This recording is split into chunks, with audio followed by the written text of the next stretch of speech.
Hey everyone, good morning. It's Sunday. I am tired because last night was Money in the Bank. And boy, were there some surprises. Were there some head scratches? Were there just some amazing moments? Absolutely. So let's talk about Money in the Bank. If you watched my SmackDown review video, you'll know I was a bit skeptical about this PLE. I feel like they're just pushing too many PLEs out. I feel like they're not having enough time to develop stories, yada, yada, yada. So we opened the night with the women's Money in the Bank match. I very much enjoyed this match. I very much enjoyed the stuff these ladies did. I thought it was wonderful. I think I enjoyed it maybe more than the men's, and I think that's partially due because there were more people in this match I actually was invested in, as opposed to the men's match when we get to it, which I really wasn't as much. Sadly, Rhea Ripley did not win. Naomi won. I think it actually, even my husband was like, this is probably really good for her. And I can't disagree. I think it absolutely is great for Naomi. I think as a character, it gives her something new to add and push her forward as a villain, as a heel in a storyline, as opposed to just being like stuck on Jade the whole time. So very happy for her. My one downside is I feel like we are getting what I lovingly refer to in my world, because she's my favorite, as the Lita issue with Rhea Ripley.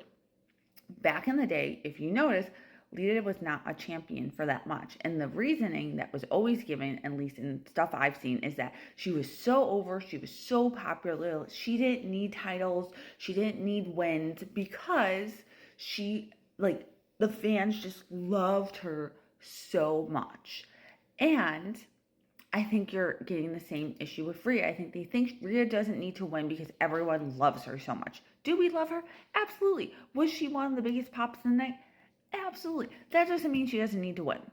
I think part of Rhea's mystique is the fact that she is someone who can dominate, and she's not dominating right now. Now, I was very excited about the storyline when they were starting to talk about her feelings and like developing the character more, but that's kind of like gone to the wayside. So we either need to get back on that track and really develop this character more, or we need to start letting her win. All right. I'll be honest, I kind of fast forward through the Dominic Mysterio match. It looked good. I started this PLE late and ended it late, and I was just too tired. But yeah, they got Dominic on the card. It was a surprise 6 match, so yay. Becky Lynch's match.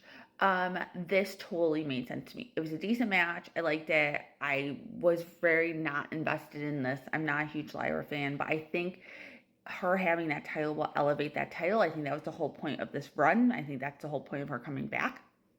So I think she's doing exactly what she needs to. And I'm hoping this does for that title what it needs to do. Those are my thoughts. Do I think Lyra got over in this match? No. I think she's still struggling to get over. Maybe that's just me personal thing. What are your guys' thoughts on her and how popular she is, how much she's gotten over during this whole time? Men's Money in the Bank. There were a lot of people in this match I didn't care about. That's just the honest truth. No surprise with who won. Made total sense. I liked the run-in part. Of course, I think the highlight of that match was Jacob Fatu finally turning on Solo Sikoa. So happy it finally happened. Happened in such a great moment. Yeah, I think it was a decent payoff for that whole thing. The one thing I will also say about this match was like the cameras were late a lot. Like there were like a lot of spots that I feel like we were seeing the very end of, and I wish we saw more of. And that's just a production issue. I don't know what was going on there. But yeah, overall good match. Seth Rollins winning, no surprise. And I think to me the highlight of that match was the Jacob Fatu thing. Yeah. All right, last thing, of course, was the tag team event where we had the best surprise of the night. And you already know what it is for me. So yeah, tag team match. We did not see Cody turn heel. Kind of was waiting to see if that was going to happen. Beautiful entrances. Of course, Jay's entrance. There was a little girl in it. I was like, oh, how cute. I don't know. I just love that part of his entrance.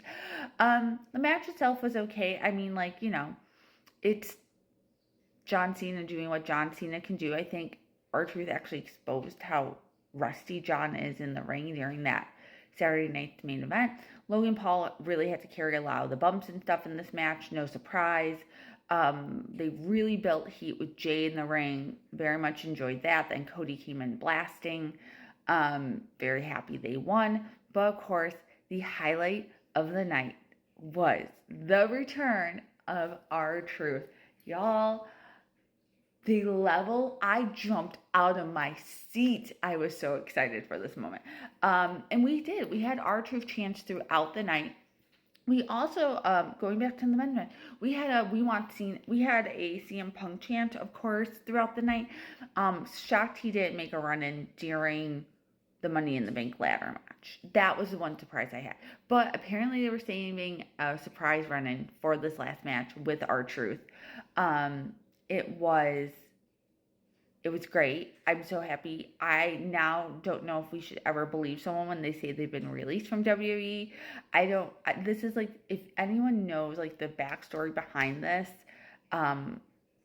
share it in the comments for me, for everyone else, because I haven't done that much digging. I didn't finish this till after 11 o'clock last night, and I gotta go work in half an hour. So yeah, just share. I'm so excited. I'm happy he's back. I can't wait that and like, what are we gonna get? Are we gonna get him being like I got canceled from a subscription and I thought it was WWE? I don't know. There's gonna be some story and it's gonna be fabulous. It's gonna make me giggle and I will just be thrilled. So happy he's back. So happy he is back. And it was definitely the pop and the surprise of the night. So yeah, overall, it was a good thing. I mean, like, that saved, had R-Truth not come, I think I would probably not even do this video because it was just an okay PLE. It wasn't amazing. It wasn't superior. It wasn't like earth-shattering or huge changes, or we can see the start or the end of major storylines. I think we are seeing the start of the Jacob Fatu solo storyline, but outside of that, I just feel like that moment they needed R-Truth to make that pay-per-view, and he did, which is why he's worth the money. TKO. Okay? All right. With that, those are my thoughts. What are your thoughts? What information do you have to share? And I will talk to y'all soon. Bye.